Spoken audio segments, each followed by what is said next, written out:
اللہم صلی علی محمد وعلی آلہ وبارک وسلم علیہ۔ آج ہم ان کاریگروں کی کاریگری کو خراج تحسین پیش کرنے آئے ہیں جو خود تو اس دنیا فانی میں موجود نہیں ہیں، لیکن دنیا آج بھی ان کے ہاتھوں سے بنائے ہوئے فن پاروں اور تعمیرات کو نہ صرف سراہتی ہے بلکہ ان کے کام کو دیکھ کر آج بھی لوگ حیران ہیں۔ السلام علیکم ناظرین، میں ہوں ظہیر احمد اور آپ میرا یوٹیوب چینل دیکھ رہے ہیں کاریگر وِد ظہیر۔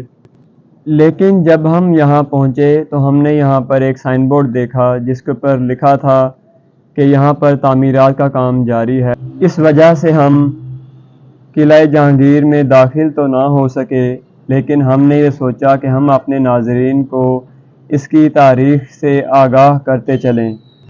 اس قلعہ کو مغل شہنشاہ جہانگیر نے ایک خاص مقصد کے لیے تعمیر کروایا تھا، کیونکہ اس وقت یہاں شکار کے لیے بہت سے ذرائع میسر تھے۔ اس لیے بادشاہ نے اپنے پڑاؤ کے لیے ایک عظیم الشان قلعے کی تعمیر کا حکم دیا تھا۔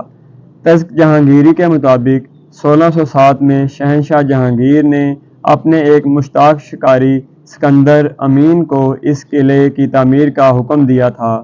مغلیہ طرز تعمیر کی بھاری بھرکم فصیلوں میں گھرا ہوا یہ قلعہ 444 فٹ چوڑائی میں اور 410 فٹ لمبائی میں پکی اینٹوں سے ایک چبوترے پر تعمیر کیا گیا تھا۔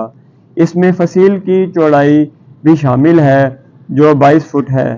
کاغذات مال میں قلعہ کا رقبہ 64 کنال 13 مرلہ درج ہے۔ وقت کے ساتھ ساتھ قلعے کو سطح بہ سطح آنے والے حکمراں وسیع کرتے رہے۔ قلعہ کا بیرونی دروازہ نہ تو مزین ہے اور نہ ہی مرصع، البتہ مضبوطی و پائیداری میں اپنی مثال آپ ہے۔ کبھی اس پر نقش و نگار رہے ہوں گے لیکن اب ناپید ہے۔ دروازے سے اندر داخل ہوتے ہی ڈیوڑی کے دونوں جانب برج ہیں۔ مشرقی جانب کی کھڑکیوں میں پتھر کی جالی لگی ہوئی ہے۔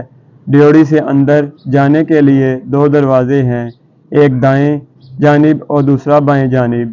بائیں جانب چند قدم چلنے کے بعد ایک کنواں موجود ہے جو شاہی قافلوں اور تھکے ماندے گھوڑوں کی پیاس بجھانے کے لیے بنایا گیا تھا۔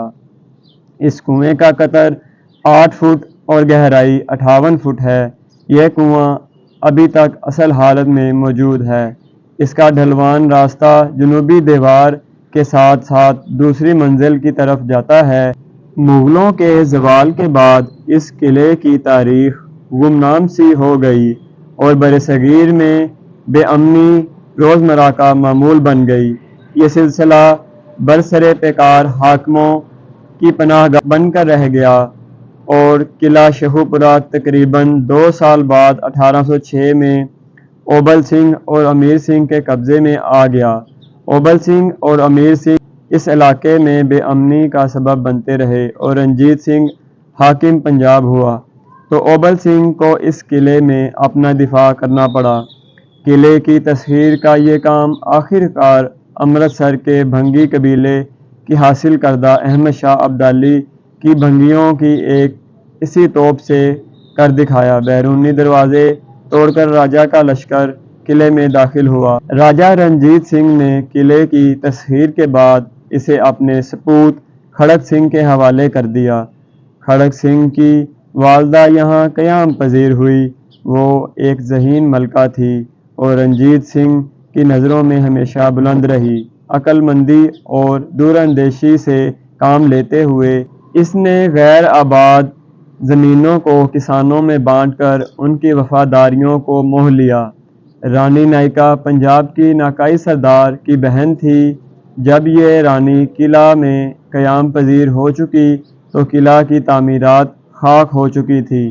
اس کی بنیادوں کو اس نے اونچا کروا کر اپنے لیے محل بنوایا اور اب دور حاضر میں امریکہ اور پاکستان نے صوبہ پنجاب کے ضلع شیخو پورہ میں واقع اس تاریخی قلعہ کو بحالی کے لیے ایک معاہدہ کیا ہے جس پر $10 لاکھ سے زیادہ لاگت آئے گی، اور ہم امید کرتے ہیں کہ صوبہ پنجاب کی حکومت اس تاریخی قلعے کی حفاظت کے لیے بھرپور کاوشیں کرے گی اور اسے ایک محفوظ مقام بنائے گی۔